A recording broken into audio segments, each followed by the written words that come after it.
শয়তান মানুষের মতো আকৃতি ধরে এসেছে। বিশ্বনবী সাল্লাল্লাহু আলাইহি ওয়াসাল্লাম বললেন, কি বলে গিয়েছে? ওই সময় হযরতে আবু হুরায়রা রাদিয়াল্লাহু আনহু বললেন, নবী আমার, ওই ব্যক্তিটা এই মর্যাদার কথা বলেছে, যদি আয়াতুল কুরসি পড়ে সম্পদ নষ্ট হবে না, ঘরের মধ্যে জিন জাতীয় ঢুকতে পারবে না, বাচ্চাদের উপরে ফু দেওয়া হলে ওই বাচ্চার উপরে শয়তান আক্রমণ করতে পারবে না। এই কথাগুলি শোনার পরে বিশ্বনবী বললেন, আবু হুরায়রা, যে ব্যক্তিটা কথা বলেছে ওই ব্যক্তিটা মিথ্যুক, কিন্তু যেই কথাগুলি বলে গিয়েছে, যে নিয়ামতের কথাগুলি বলে গিয়েছে, ওই কথাগুলি মিথ্যে কথা নয়, প্রত্যেকটা কথা বাস্তব কথা। ব্যক্তিটা হয়তো শয়তান, ব্যক্তিটা সদা সর্বদা মিথ্যা কথা বলে, কিন্তু তার প্রত্যেকটা কথা বাস্তব। আমি বিশ্বনবী স্বীকার করে দিলাম। আমার ভাইরা, দ্বিতীয় নাম্বার হলো, কোন বান্দা যদি প্রতিনিয়ত নামাজের পরে আয়াতুল কুরসি পড়ে, ওই বান্দার কাছ থেকে মৃত্যুর যন্ত্রণাটা এমনভাবে তুলাইয়া দিবেন, ব্যক্তিটার কাছে যখন কখন মালাকুল মাউত এসেছে, তার শরীর থেকে কখন রূহ বাহির করেছে, ব্যক্তিটা কল্পনাও করতে পারবে না। আমার ভাইরা, মৃত্যুর যন্ত্রণাটা আমাদের কাছে একেবারে স্বাভাবিক মনে হয়, অথচ বিশ্বনবী সাল্লাল্লাহু আলাইহি ওয়াসাল্লাম সাহাবীদের মজলিসে একবার কথা বল, আল্লাহ তাআলা পবিত্র কোরআনুল কারীমের মধ্যে এমন একটি আয়াত নাজিল করেছেন যে আয়াতের মর্যাদা অনেক বেশি। এই আয়াতটাকে যারা বেশি বেশি তেলাওয়াত করবে, এই আয়াতকে যারা অন্তর থেকে ভালোবাসবে, আল্লাহ তাআলা ওই বান্দাদেরকে ঠিক তত বেশি ভালোবাসবেন। তো আয়াতুল কুরসির মধ্যে আল্লাহ তাআলা সর্বপ্রথম বলছেন, আল্লাহু লা ইলাহা ইল্লা হুয়াল হাইয়ুল কাইয়ুম। একমাত্র পৃথিবীর মধ্যে ইবাদত পাওয়ার যোগ্যতা, সেজদা নেওয়ার যোগ্যতা, রুকু নেওয়ার যোগ্যতা একমাত্র কার? পৃথিবীর মধ্যে যত মানুষ আছে, একটা সময় তার অস্তিত্ব শেষ হয়ে যায়, ক্ষয় হয়ে যায়, একটা সময় অপরের কাছে মুখাপেক্ষী হয়ে যায়, একটা সময় তার অস্তিত্ব হারায় ফেলে, ক্ষমতা হারায় ফেলে, দুর্বলতা চলে আসে। 13 বছর, 14 বছর, 21 বছর, 22 বছরের সময় শরীরে যে রক্তটা থাকে, শরীর যতটা ক্ষমতাশালী থাকে, 70 বছরের সময় কি ঠিক ততটা শক্তিশালী থাকে? শরীরে ঠিক ততটা ক্ষমতা থাকে? কিন্তু আল্লাহ তাআলা পৃথিবী সৃষ্টি করার আগে যেমন ছিলেন, তিনি এখনো তেমন, ভবিষ্যতেও কিছুটা কমবে, আল্লাহর কাছে কিছুটা কমবে। আমাদের বিপরীত আছে মহিলাদের বিপরীত আছে পুরুষ। প্রত্যেকটা প্রাণীকে আল্লাহ তাআলা জোড়ায় জোড়ায় সৃষ্টি করেছেন। প্রত্যেকটা শব্দের বিপরীত শব্দ থাকে, যেখানে পুল্লিঙ্গ থাকে সেখানে মুয়ান্নাস লিঙ্গ থাকে, স্ত্রীলিঙ্গ থাকে। আল্লাহর কি আছে? জোরে বলেন। এই কারণে আল্লাহ বলছেন, আল্লাহু লা ইলাহা ইল্লা হুয়াল হাইয়ুল কাইয়ুম। একমাত্র তিনি ইলাহ, যাকে ছাড়া আর কোনো ইলাহ নাই। ইলাহ হওয়ার কয়েকটা ক্ষমতা রয়েছে, কয়েকটা যোগ্যতা রয়েছে, যেই যোগ্যতাগুলি শুধুমাত্র আল্লাহকে ছাড়া আর কারো ওই যোগ্যতার ক্ষমতাবান কেউই হয় না। এর মধ্যে কয়েকটা যোগ্যতা হচ্ছে, আল্লাহ তাআলা তিনি তার বান্দাদের উপরে যেমন খুশি তেমন অধিকার চাপাবেন, বান্দা মানতে বাধ্য হবে। কিন্তু পৃথিবীর মধ্যে এমন কে আছে যে একটা আদেশ করবে পৃথিবীর সবাই মানতে বাধ্য হবে? এমন কেউ আছে? পৃথিবীর মধ্যে রাজত্ব করেছিল অনেক ক্ষমতাশালী ব্যক্তিরা, তাদের কথা মানতে কি এলাকার গোটা পৃথিবীর সবাই মানতে কি যথেষ্ট ছিল? সবাই কি মানত তাদের কথা? 4 জন পৃথিবী রাজত্ব করেছে, তার মধ্যে 2 জন ছিল অমুসলিম, 2 জন ছিল মুসলমান, তারা গোটা পৃথিবী রাজত্ব করেছে। তাদের কথা মানতে কি গোটা পৃথিবীর মানুষ বাধ্য ছিল? বাধ্য ছিল না। কিন্তু রবের কথা মানতে গোটা পৃথিবীর মানুষ বাধ্য। 2 নাম্বার, আল্লাহর বৈশিষ্ট্য হচ্ছে তিনি চিরস্থায়ী, চিরঞ্জীব। পৃথিবীর মধ্যে যারাই আসে, সুস্থ অবস্থায়, টাকা পয়সা অবস্থায়, সম্মানিত অবস্থায়, ক্ষমতা অবস্থায়, 4টা বিষয় বললাম, 4টা বিষয় নিয়ে যারা পৃথিবীর মধ্যে আসে, তারা সবাই চায় আমি আরো বেশি দিন বেঁচে থাকি। ফেরাউনও চেয়েছিল, নমরুদও চেয়েছিল, হযরত আদম আলাইহিস সালাম তিনিও চেয়েছিলেন আরো কিছুদিন বেশি বাঁচি। সবাই চায় বাঁচার জন্য, সবাই চায়। বর্তমান সময়ের আধুনিক বিজ্ঞানীরা তারা চাচ্ছে নতুন কিছু বাহির করতে, যেটার মাধ্যমে মৃত ব্যক্তিকে জীবিত করা যায়, আবার হায়াত দেওয়া যায়, আবার আগের মতো চলাফেরা করবে। এখনো বর্তমান সময়ে বিজ্ঞানীরা গবেষণা করে যাচ্ছে। তারা কি সক্ষম হবে?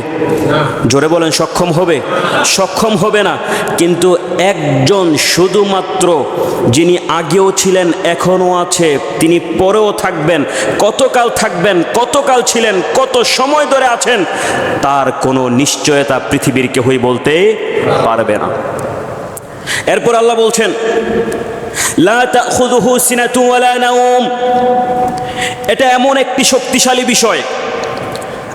আল্লাহ তাআলা বলছেন, পৃথিবীর মধ্যে মানুষ যারাই যায়, যত সৃষ্টি জগৎ তৈরি করেছি, একটা সময় তাদের শরীর ক্লান্ত হয়ে পড়ে, নিদ্রায় যেতে চায়, ঘুমাতে যেতে চায়, শরীরকে আরাম করতে চায়। কিন্তু আল্লাহ বলছেন, লা তাখুযুহু, স্পর্শ করার মতো, সিনাতু ওয়ালা নাওম, ঘুম তো স্পর্শ করবে দূরের কথা, ঘুমানোর আগে যে বৈশা বৈশা তন্দ্রা, যে চোখ বন্ধ হয়ে আসতেছে, জুড়ে জুড়ে পড়া যায়, আল্লাহকে এটাও স্পর্শ করে না। দেখেন, বর্তমান সময়ে বিজ্ঞানীরা বলছে, একটা মানুষ যদি, সাধারণ একটা মানুষ যদি 10 দিন, কয়দিন? জোরে বলেন, 10 দিন যদি না ঘুমায় থাকে, ওই মানুষটা পাগল হয়ে যাবে। যারা শারীরিকভাবে একটু শক্তিশালী, সমস্ত বিষয় মোকাবেলা করতে সক্ষম যারা, ওই মানুষগুলি তারা 19 দিন পর্যন্ত থাকতে পারে। এরপরে মানুষটা ব্রেইন নষ্ট হয়ে যায়, আকেল নষ্ট হয়ে যায়, বিবেক আর কাজ করে না, শরীরের অঙ্গ প্রত্যঙ্গ প্যারালাইজ হয়ে যায়। 19 দিন শুধুমাত্র একটা মানুষ যদি না ঘুমায় থাকে। আল্লাহ তাআলা বলছেন, লা তাখুযুহু সিনাতু ওয়ালা নাওম। পৃথিবীর মানুষেরা যেখানে 19 দিন মোকাবেলা করতে পারে নাই, তাও কারা? যারা সবচাইতে ক্ষমতাবান, সব দিক থেকে আক্রমণ আসলে পরেও তাদের কাছে মনে হয় না যে আমার উপর কিছু হয়েছে। দেখবেন মাঝে মাঝে হঠাৎ কোনো মানুষের ওপর যদি হঠাৎ করে একটা বিপদ আসে, ঘাবড়ায় যায়, কোনটা করবে, এদিকে ওইদিকে ছোটাছুটি করতে থাকে। আবার কিছু কিছু মানুষ আছে 50টা 60টা মামলা এলাকার মধ্যে ঘুরতেছে, হেদার কোনো ফিলিংসে নাই, কোনো বয়ে নাই, আর আমার একটা হলে অবস্থা খারাপ হয়ে যায়, চুল পড়া যায়।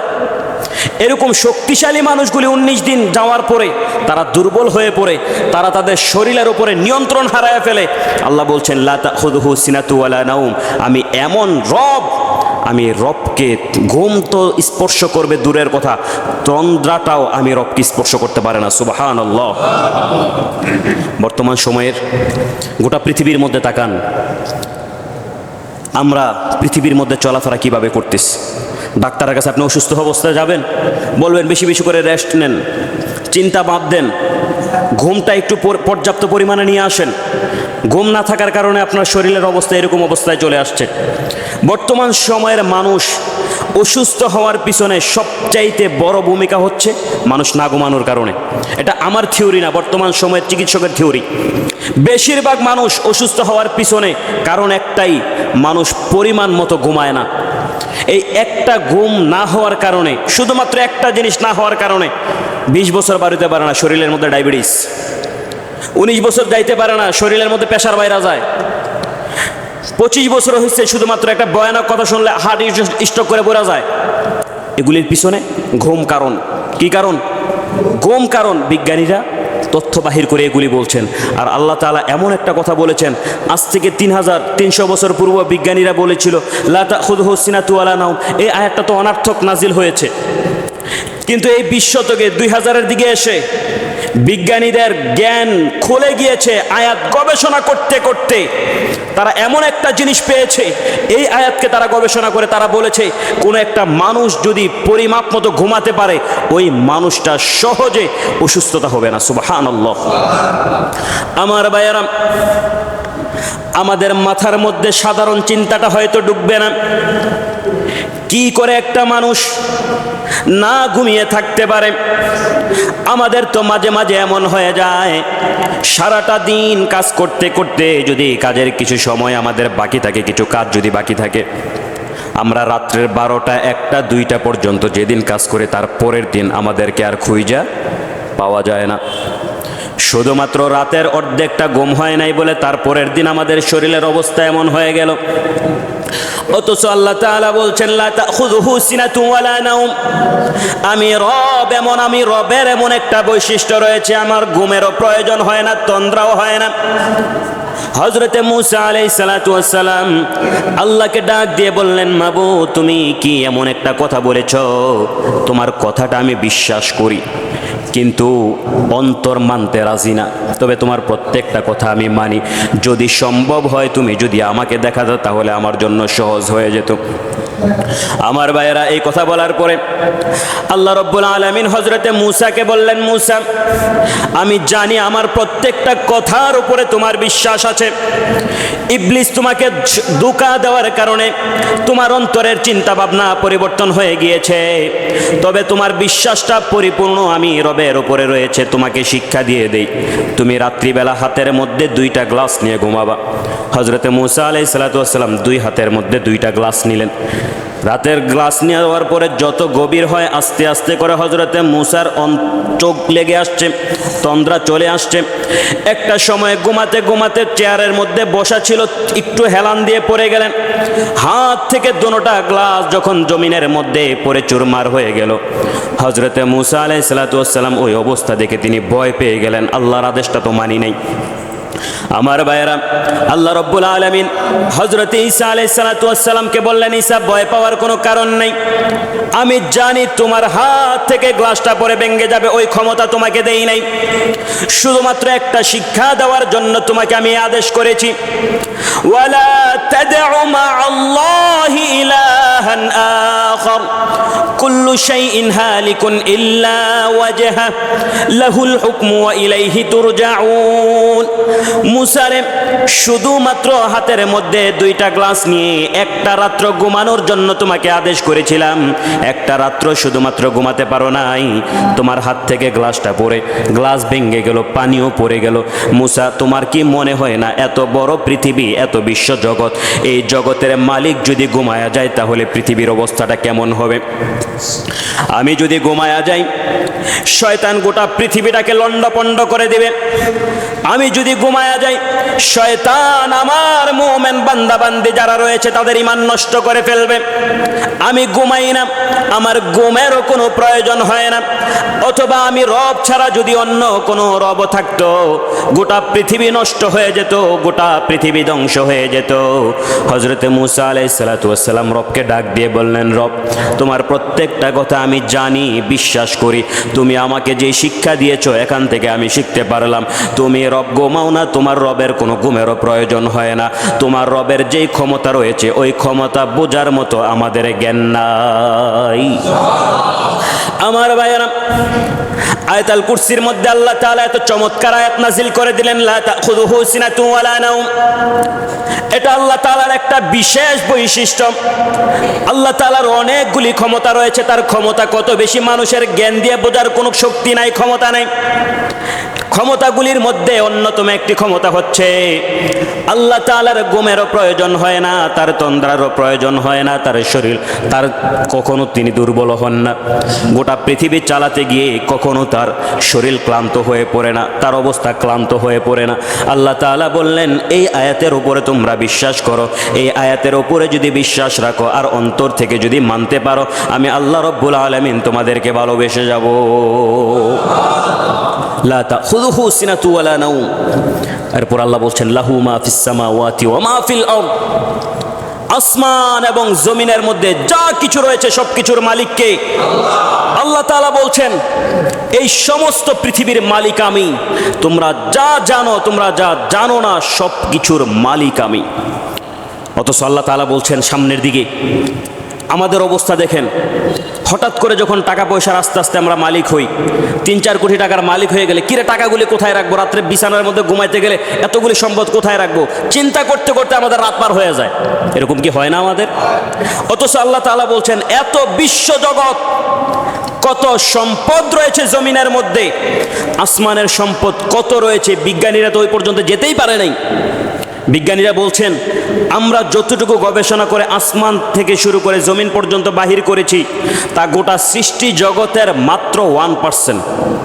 সুবহানাল্লাহ কয় না? কার সৃষ্টি জগতের ব্যাপারে বলছেন? কার সৃষ্টি জগতের ব্যাপারে বলছেন? তাও মুসলমানরা না, হিন্দু খ্রিস্টান বৌদ্ধ নাস্তিকেরা বলছে আসমান এবং জমিনের মাঝখানে যা কিছু রয়েছে সৃষ্টি জগতের মধ্যে গবেষণা করতে করতে মাত্র আমরা 1% বাহির করেছি, 99% আমরা এখনো বাহির করতে পারি নাই। এটা তো তাদের তথ্য, আমি তো বলি 1%ও তারা বাহির করতে সক্ষম হয় নাই। সুবহানাল্লাহ। এত সৃষ্টি জগৎ নিয়ে আল্লাহ বলছেন লাহু মা ফিস সামাওয়াতি ওয়া মা ফিল আরদ, এই আসমান এবং জমিনের মধ্যে যা কিছু আছে সব কিছুর মালিক আমি। আমার মালিক কে? আপনার মালিক কে? আমার গোটা সম্পদের মালিক কে? সম্পদ, ক্ষমতা, মর্যাদা, সম্মান যা কিছু দিয়েছেন আমার কাছে যা আছে এই সবগুলির মালিক কে?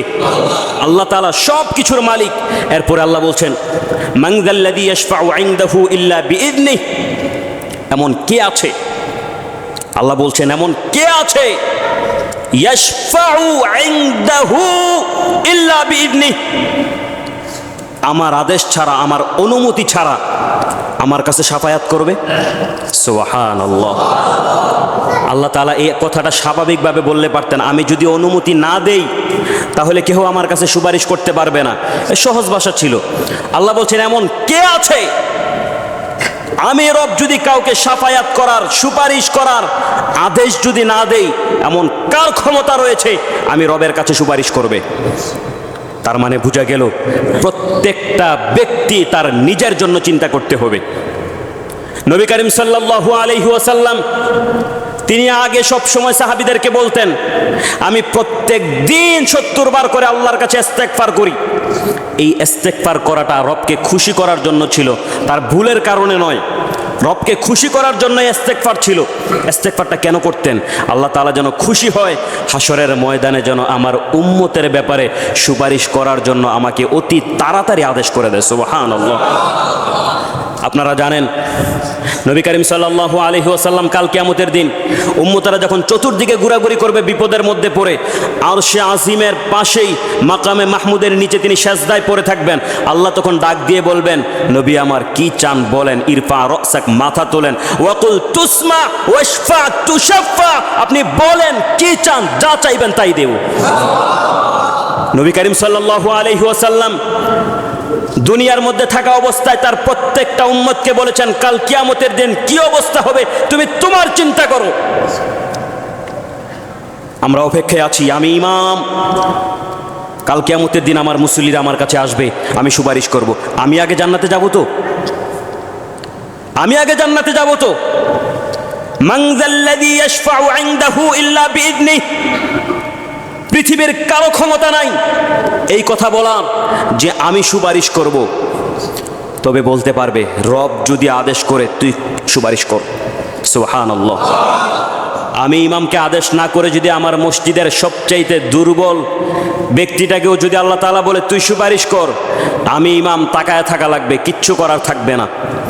ওই দুর্বল ব্যক্তিটাই রবের যখন আদেশ করেছে, দুর্বল ব্যক্তিটাই রবের কাছে সুপারিশ করবে। মান যাল্লাযী ইয়াশফাউ ইনদাহু ইল্লা বিইذনিহি, মনে রাখবেন আপনার আমলনামার হিসাব আপনি দিবেন, কেউই দিবে না। আপনার নিজের কৃতকর্মের ফলের হিসাব আপনি দেওয়া লাগবে, অন্য কেউ দিবে না।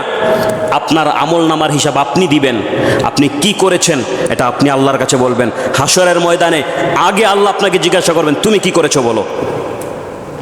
তারপরে যখন দেখবে আমলনামা ভালো, যখন দেখবে তার ইবাদত ভালো, যখন দেখবে তার আমার প্রতি তার অন্তর ছিল, ভালোবাসা ছিল, তখন আল্লাহ বলবেন ঠিক আছে তোকে পছন্দ করলাম, আমাকে যেহেতু তুই পছন্দ করেছস তোকে আদেশ করে দিলাম যাকে মন চায় তাকে সুপারিশ কর। তখন ওই ব্যক্তি হাসরের ময়দানে ছোটাছুটি করা শুরু করবে। তার আশেপাশে কারা আছে তাদেরকে সুপারিশ করার জন্য রবের কাছে নিয়ে আসবে, বলবে আল্লাহ আমি এদের ব্যাপারে সুপারিশ করলাম। আল্লাহ বলবেন ঠিক আছে যেহেতু সুপারিশ করেছো মাফ করে দিলাম। সর্বপ্রথম আদেশটা কে করবেন? জোরে বলেন কে করবেন? পৃথিবীর মধ্যে আমরা যেরকম ক্ষমতা দেখাই, পৃথিবীর মধ্যে যেরকম আমরা আমাদের দাম্ভিকতা দেখাই, পৃথিবীর মধ্যে আমরা যেরকম আমাদের মর্যাদা পাওয়ার কারণে মানুষদেরকে এত এত কিছু বলে ফেলি, হাসরের ময়দানে এটা চলবে না। এলাকার মধ্যে কোনো কিছু হলে সর্বপ্রথম আগে ইমাম সাহেব রান্ডা টান মারে। কাল কিয়ামতের দিন আগে ইমাম সাহেব পাবে না, ইমাম সাহেবের অবস্থাও ঠিক থাকবে না।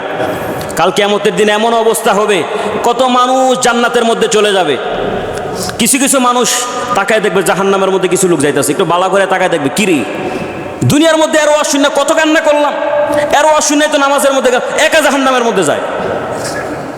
অবস্থা কিন্তু এটাই হবে, বাস্তবে এটাই হবে। আপনারা আমাকে ভালো মনে করতেছেন, ইমাম বানায় রাখছেন, কিন্তু আমি কতটা ভালো এটা কে ভালো জানে? আল্লাহর কাছে প্রত্যেকটা হিসাব আছে, আল্লাহর কাছে প্রত্যেকটা আমার কৃতিকর্মের ব্যাপারে জানা আছে। আপনারা ভালো বলেন আর খারাপ বলেন, রবের কাছে আমার যে আমল, ওই আমল নিয়ে রবের কাছে দাঁড়ানো লাগবে। এটাই বলেছেন মান যাল্লাযী ইয়াশফাউ ইনদাহু ইল্লা বিইذনি। কাল কিয়ামতের দিন এমন কারো ক্ষমতা থাকবে না, এমন কারো অধিকার থাকবে না, আমি রব আদেশ করা ছাড়া অন্য মানুষের ব্যাপারে সুপারিশ করবে। অথচ কাল কিয়ামতের দিন নবী করিম সাল্লাল্লাহু আলাইহি ওয়াসাল্লাম হাশরের ময়দানের কথা যখন বলতেছিলেন, আম্মাজান হযরত আয়েশা সিদ্দিকা রাদিয়াল্লাহু তাআলা আনহা হুজরাখানার মধ্যে বসে তিনি কাঁদতে কাঁদতে অস্থির হয়ে গেলেন। বিশ্বনবী যখন ঘরের মধ্যে আসলেন তখন বললেন, আয়েশা এত কান্না করছো কেন? বলছেন, ওই যে হাশরের ময়দানের কথা শুনেছি, আমার অবস্থা অন্তরের মধ্যে এখনই মনে হচ্ছে কি জানি অবস্থা হয়। হযরতে ফাতেমা রাদিয়াল্লাহু তাআলা আনহা একদিন বললেন, বিশ্বনবী কাল কিয়ামতের দিন যে আপনি কথা বলেছিলেন, ওই দিন অবস্থাটা কি হবে?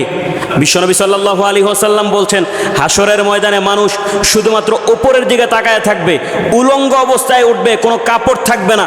হযরত আয়েশা ফাতেমা রাদিয়াল্লাহু তাআলা আনহা তিনি তার মুখ চাপটায় ধরলেন, বিশ্বনবীকে বললেন, নবী আমার, কাল কিয়ামতের দিনকে আমি কাপড় ছাড়া উঠবো?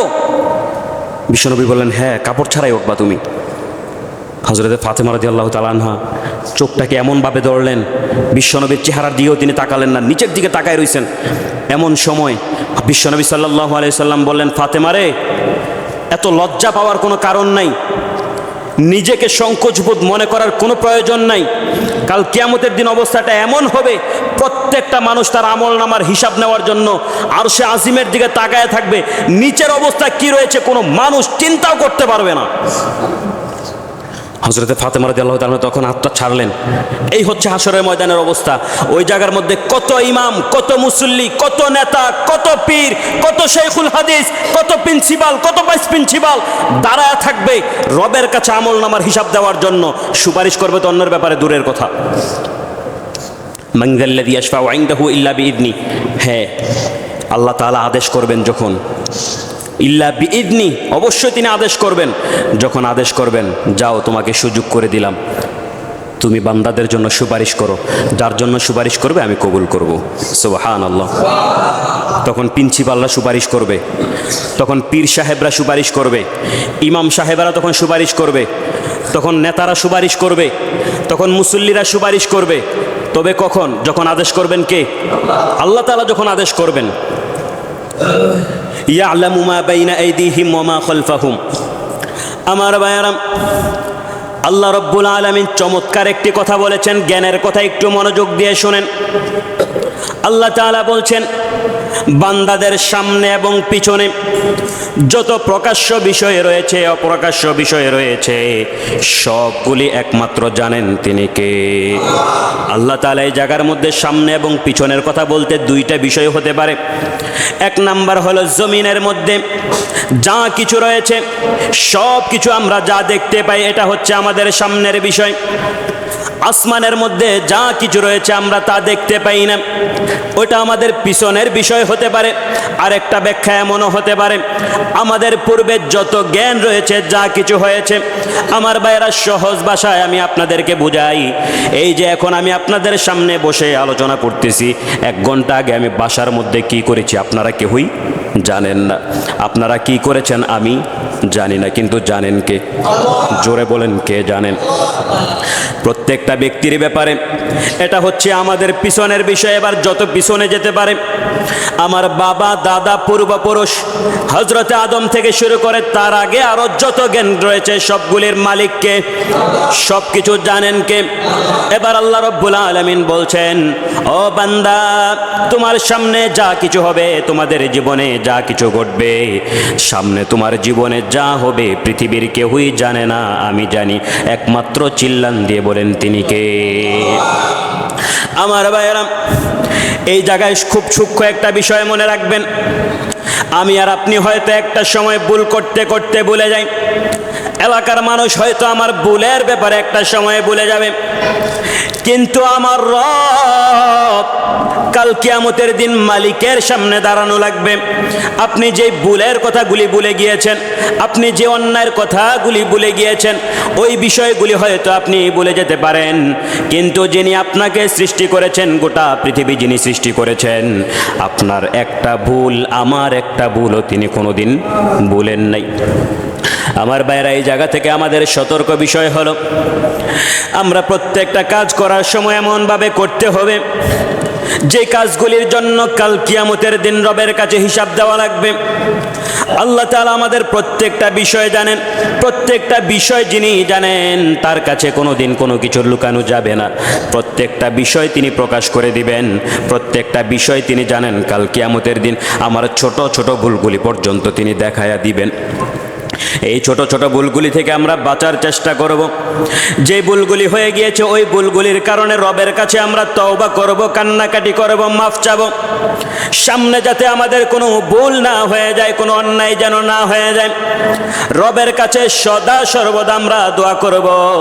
রবের কাছে বলবো, মালিক সামনে যতদিন বেঁচে থাকবো ততদিন আমাদের এই জীবনটাকে তুমি সুন্দর করে দিও, যাতে করে আমাদের জীবনটা এত সুন্দর হয়ে যায় কাল কিয়ামতের দিন হাসরের ময়দানে মানুষেরা যখন বিপদের মধ্যে থাকবে, ওই সময় যাদেরকে তুমি বিনা হিসাবে জান্নাতের সার্টিফিকেট দিবা, ওই সময়ও যেন আমাদের দুনিয়ার আমলের কারণে যাদেরকে জান্নাতের সার্টিফিকেট দিবা তাদের সাথে যেন শামিল হয়ে যেতে পারি।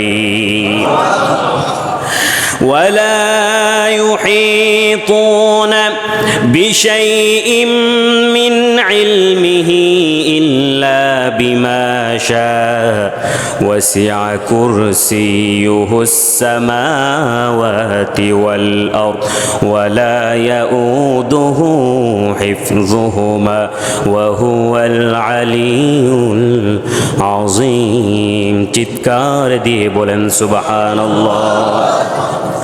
আল্লাহ রাব্বুল আলামিন বলছেন, ওয়ালা ইউহিতুনা বিশাইইম মিন ইলমিহি ইল্লা বিমা শা।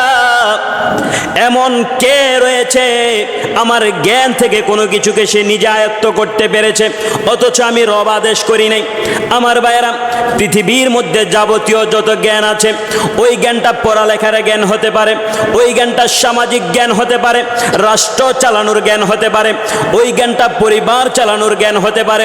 আল্লাহ তাআলা বলছেন, পৃথিবীর মধ্যে যত জ্ঞান রয়েছে প্রত্যেকটা জ্ঞানের ব্যাপারে আমি রব্বুল আলামিন বান্দাকে অনুগ্রহ করে দান করেছি। পৃথিবীর কারো ক্ষমতা নাই আমি রবের কাছ থেকে এলেম নিবে, জ্ঞান নিবে। আমার ভাইয়েরা, এলেম নামক বিষয়টা অনেক কঠিন, আবার এই এলেম নামক বিষয়টা আল্লাহর কাছে অনেক মর্যাদাবান। আমার ভাইয়েরা, আল্লাহ রাব্বুল আলামিনের নবী বলেন, পৃথিবীর মধ্যে আল্লাহ তাআলা যদি তার কোনো বান্দাকে পছন্দ করে নেয়, যদি আল্লাহ তাআলা পৃথিবীর কোনো বান্দার জ্ঞান সম্মান বাড়াতে চায়, মর্যাদা বাড়াতে চায়, সর্বপ্রথম আল্লাহ তাআলা ওই বান্দাদের জ্ঞান বৃদ্ধি করে দেয়। যার জ্ঞান নাই তার মর্যাদা নাই, যার আকল নাই তার সম্মান নাই, মর্যাদা নাই। আমরা দুনিয়ার মধ্যে হয়তো দেখতে পারি বেটাটা তো কোনো জ্ঞানও নাই, এলেমও নাই, ব্যক্তিটা এত সম্মানের মালিক কি করে হলো? বাস্তবিক পক্ষে আমরা যারা তাকে সম্মান করি তাদের তুলনায় জ্ঞানটা বেশি। আল্লাহ তাআলা যেই কথাটা বলেছেন ওই কথা কোনোদিন মিথ্যা হতে পারে না। আল্লাহর প্রত্যেকটা কথা অবশ্যই অবশ্যই সত্য। আল্লাহর কথার মধ্যে মিথ্যা তো হবে দূরের কথা, আল্লাহর কথাগুলির মধ্যে সন্দেহটুকু পর্যন্ত নাই। এবার আল্লাহ বলছেন, ওয়াসিআ কুরসিয়ুহুস সামাওয়াতি ওয়াল আরদ। এই যে আসমান এবং জমিনের মধ্যে যা কিছু দেখতে পাও, আমার কুরসি, আমার সিংহাসন সবগুলিকে বেষ্টন করে রেখেছে। এই আসমান এবং জমিনের বাহিরে যাওয়ার মতো পৃথিবীর কারো কোনো ক্ষমতা নেই। সিংহাসনের মধ্যে আমার যতটুকু রাজত্ব রয়েছে, যতটুকু আমার ক্ষমতা রয়েছে, তার বাহিরে পৃথিবীর কেউই যাবে। পৃথিবীর কোনো মানুষ তার বাহিরে চলে যাওয়ার মতো কোনো শক্তিও রাখে নাই, ক্ষমতাও রাখে নাই। আল্লাহ বলছেন, জমিন এবং আসমান পুরাটাকে আমার সিংহাসন অর্থাৎ ওয়াসিআ কুরসিয়ুহুস সামাওয়াতি ওয়াল আরদ, এই পুরাটাকে আমার সিংহাসন বেষ্টন করে রেখেছে। এবার আল্লাহ রাব্বুল আলামিন সর্বশেষ কয়েকটা কথা বলেছেন।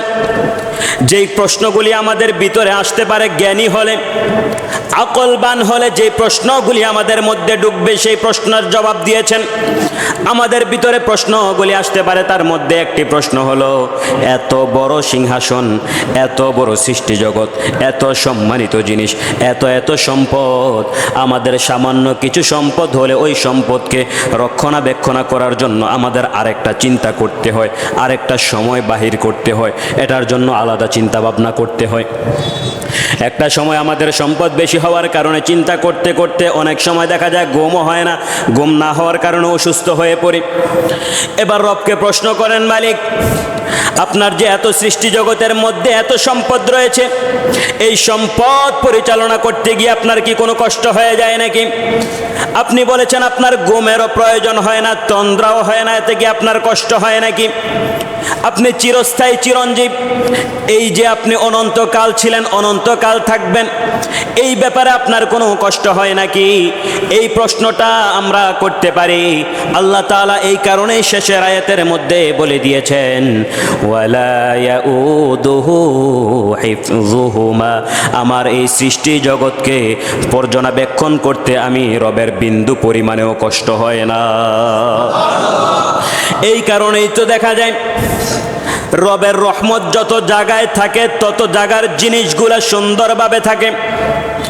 আপনি তাকায় দেখেন সমাজের মধ্যে সবচাইতে সুন্দর জায়গা হচ্ছে মসজিদ, এতে কি কোনো সন্দেহ আছে নাকি? সবচাইতে ভালো জায়গা মসজিদ, কোনো সন্দেহ আছে নাকি?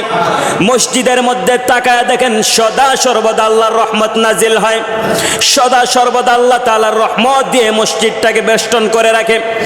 আমাদের ঘরের মধ্যে এক সময় দেখা যায় বকাঝকা করা হয়, এক সময় দেখা যায় উলঙ্গ ছবি দেখা হয়, এক সময় দেখা যায় অন্য মানুষের ব্যাপারে মিথ্যা কথা বলা হয়, অনেক সময় দেখা যায় ঘরের মধ্যে বসে বসে মুনাফিকি করা হয়। ওই জায়গা থেকে আল্লাহর রহমতটুকু উঠে যায়, যার কারণে মসজিদের তুলনায় আমাদের ঘরের মধ্যে অশান্তিটা একটু বেশি হয়। এই কারণে আল্লাহ বলছেন, ওয়ালা ইয়াউদুহু হিফযুহুমা, গোটা পৃথিবীটাকে আমি এমনভাবে সংরক্ষণ করেছি, যদিও ওই জায়গাটার মধ্যে অশান্তি দেখা যায়, শুধুমাত্র শয়তান অল্পটুকু অশান্তি দিয়েছে, তাতে এই অবস্থা। তারপরও বাকি যতটুকু আছে ওই জায়গার মধ্যে আমি রহমত, আমি রবের রহমত দিয়ে বেষ্টন করে রেখেছি। আমি রবের তো কষ্ট হবে দূরের কথা, যেই জায়গার মধ্যে বান্দারা আমার কাছ থেকে দূরে চলে যেতে চায়, ওই জায়গার মধ্যেও আমি রব অনুগ্রহ করে দয়া দিয়ে মায়া দিয়ে ওই জায়গাটাকে সংরক্ষণ করার জন্য সুন্দর করে বেষ্টিত করে দেই। ওয়াহুয়াল আলিয়ুল আযীম। এবার আল্লাহ তিনি তার নিজের ব্যাপারে বলছেন, এই যে এতগুলি কাজ আমি করলাম, যেই জায়গার মধ্যে বান্দারা নামাজ পড়ে না, শয়তান চাইলে তাই পারত তার জীবনটাকে নষ্ট করে দিতে। যেই জায়গার মধ্যে আমি রবের কথা বলা হয় না, শয়তান চাইলে পারত ওই জায়গাটা ধ্বংস করে দিতে। কিন্তু আমি রব বান্দাদের উপরে রহমত করার কারণে, আমি মালিক বান্দাদের উপরে শান্তি নাজিল করার কারণে ওই জায়গার মধ্যে শয়তান কোনোদিন আক্রমণ করতে পারে না। যেই জায়গাগুলির মধ্যে আমি রবের বিরোধিতা করা হয়, ওই জায়গার মধ্যে শয়তান চায় জায়গাটাকে ধ্বংস করে দিতে, কিন্তু আমি রব এমনভাবে রহমত নাজিল করি, শয়তান চাইলেও ওই জায়গাটাকে ধ্বংস করতে পারে না। এই যে আমি এতগুলি কাজ করলাম, সর্বশেষ তিনি তার নিজের ব্যাপারে বলছেন, আমি হচ্ছি সর্বমহান এবং সর্বোচ্চ সবচাইতে বড় শক্তিশালী। আমার ভাইয়ারা, আয়াতুল কুরসি এটার মর্যাদা অনেক বেশি।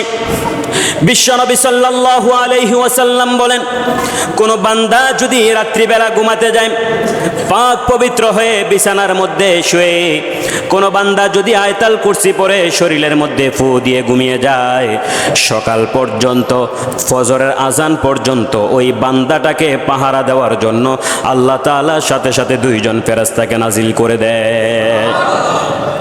আয়াতুল কুরসি আপনি পড়লেন, আল্লাহ তাআলা সাথে সাথে আপনাকে বিপদ থেকে উদ্ধার করে দিল, ফেরেশতাদের মাধ্যমে আপনাকে প্রটোকল দিবে। সুবহানাল্লাহ।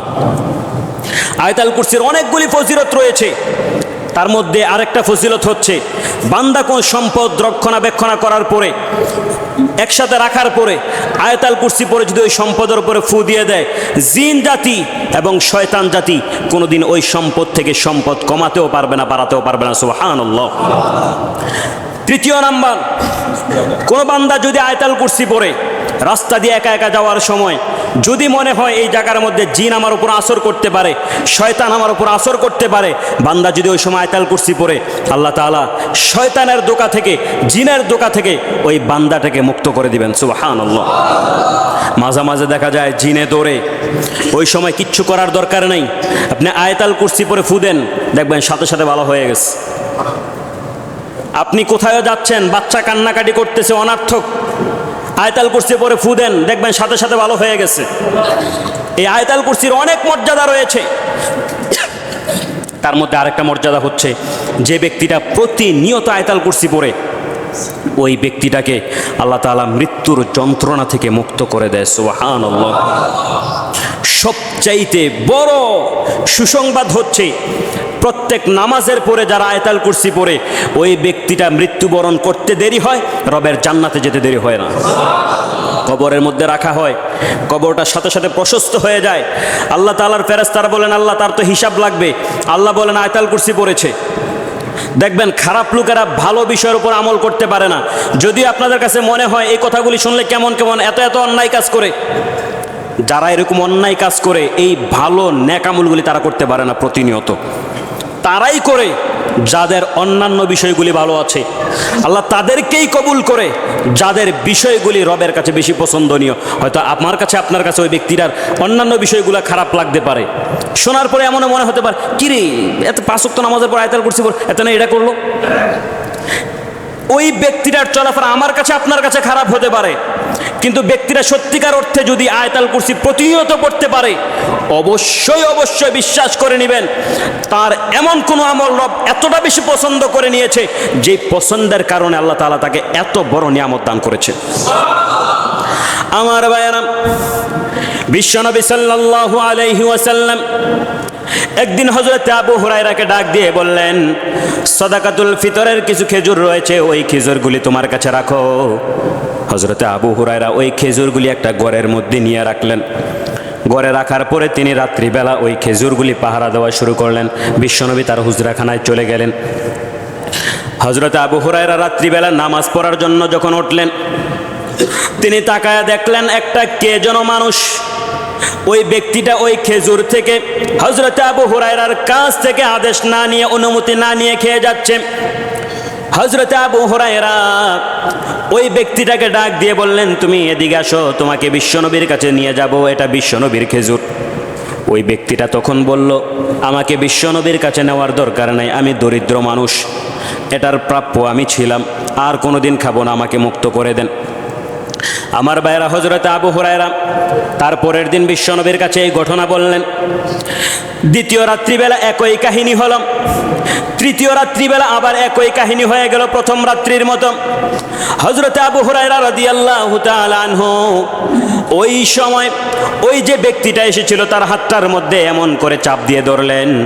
হযরত আবু হুরায়রা রাদিয়াল্লাহু তাআলা আনহু যখন হাতের মধ্যে চাপ দিয়ে ধরলেন, ওই ব্যক্তিটার সাথে সাথে বললেন, আমাকে বিশ্বনবীর কাছে নিও না, বিশ্বনবীর কাছে আমি যেতে চাই না। হযরত আবু হুরায়রা বললেন, তুমি কে, তোমার পরিচয় দাও। ওই সময় ওই হযরত আবু হুরায়রা তাকে হাত দিয়ে ধরলেন। ওই ব্যক্তিটা বলল, আমি কোনো মানুষ নই, আমি হলাম শয়তান, মানুষের আকৃতি নিয়ে এই সম্পদকে লুণ্ঠন করার জন্য আমি এসেছি। তোমাকে আমি কয়েকটা দোয়া শিখিয়ে দেই, যে দোয়াগুলি পড়লে তোমাদের জন্য উপকার হবে, বিশ্বনবীর কাছে আমাকে নিও না। আমার ভাইয়েরা, হযরত আবু হুরায়রা বললেন, কি দোয়া শিখাতে চাও? ওই শয়তান তখন বললেন, কোন সম্পদ একসাথে রাখার পরে যদি আয়াতুল কুরসি পড়ে ওই সম্পদটা পাহারা দেওয়ার জন্য আল্লাহ ফেরেশতা পাঠায়া দেয়। কোন ব্যক্তি রাত্রিবেলা ঘরের মধ্যে যখন দরজা লাগায় ওই সময় যদি আয়াতুল কুরসি পড়ে ঘরের দরজাটুকু লাগায়া দেয়, আল্লাহ তাআলা আরশে আজিম থেকে ফেরেশতা পাঠায়া দেয়। ওই ঘরের মধ্যে জিন এবং শয়তানও যেতে পারে না, মানুষও আক্রমণ করতে পারে না। এমন করে আরো কয়েকটি ঘটনা বলার পরে, নিয়ামতের কথা বলার পরে তাকে ছেড়ে দেওয়া হলো। তারপরের দিন বিশ্ব নবীর কাছে ফজরের সময় যায়, বললেন, নবী আমার গত 2 দিনের মতো আজকে রাত্রিবেলাও আমি ওই ব্যক্তিটাকে ধরেছিলাম, শয়তান মানুষের মতো আকৃতি ধরে এসেছে। বিশ্বনবী সাল্লাল্লাহু আলাইহি ওয়াসাল্লাম বললেন, কি বলে গিয়েছে?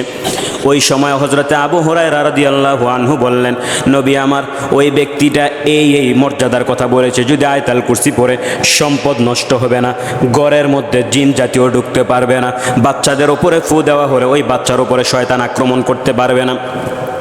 এই কথাগুলি শোনার পরে বিশ্বনবী বললেন, আবু হুরায়রা, যে ব্যক্তিটা কথা বলেছে ওই ব্যক্তিটা মিথ্যুক, কিন্তু যেই কথাগুলি বলে গিয়েছে, যে নিয়ামতের কথাগুলি বলে গিয়েছে, ওই কথাগুলি মিথ্যে কথা নয়, প্রত্যেকটা কথা বাস্তব কথা।